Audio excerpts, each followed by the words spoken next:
আমি ঢাকা ৯ স্বতন্ত্র প্রার্থী হিসেবে যে মনোনয়ন আবেদনপত্র দিয়েছিলাম সেটা আপাতত গৃহীত হয়নি, কিন্তু আমরা আপিল করব। আপিল করার প্রক্রিয়া আমরা ইতিমধ্যেই শুরু করেছি।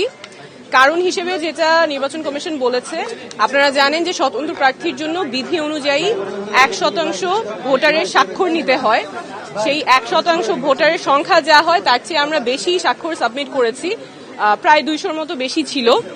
সেখান থেকে ওনারা দৈব চয়নের মাধ্যমে 10 জনের ভেরিফিকেশন করতে গিয়েছেন, সত্যতা যাচাই করতে গিয়েছেন। সেখানে 8 জনের ওনারা তথ্য সঠিক পেয়েছেন।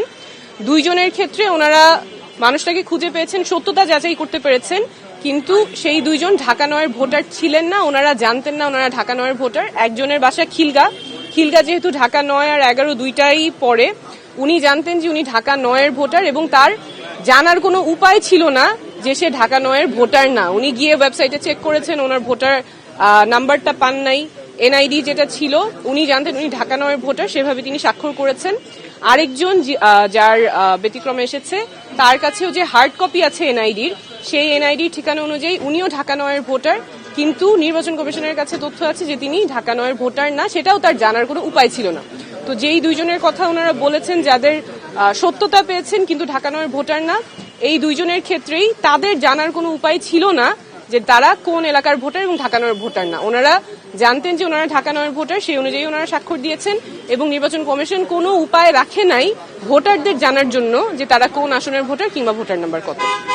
আচ্ছা, আপনি আপিল তো করবেন নিশ্চয়ই। আপিল করার পরে আপনার যদি মনোনয়ন বৈধ ঘোষণা হয়, যেহেতু আপনি এনসিপি থেকে পদত্যাগ করেছেন, আপনি কতটুকু আশাবাদী আসলে এই স্বতন্ত্রভাবে নির্বাচন যে করছেন বিজয়ী হওয়ার ক্ষেত্রে? অবশ্যই আশাবাদী বলেই তো আমরা মাঠে আছি। আমাদের যেই যাত্রা, আমাদের যে লড়াই, স্বচ্ছতা জবাবদিহিতার রাজনীতির লড়াই, এটা জারি থাকবে। স্বতন্ত্র হিসেবে কোনো চ্যালেঞ্জ আছে? অবশ্যই চ্যালেঞ্জ তো আছে। এই যে যেমন আজকেই যেটা চ্যালেঞ্জ হলো, আসলে আমাদের তো রাইট টু ইনফরমেশন ওভাবে থাকে না।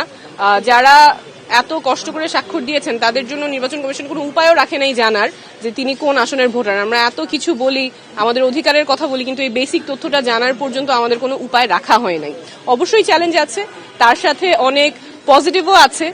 আমাদের যেহেতু দল থেকে না হয়ে স্বতন্ত্র যাচ্ছি, মানুষ একেবারেই খুব কাছে থেকে অনেক ভালোবাসা দিচ্ছেন, তো অবশ্যই পজিটিভও আছে।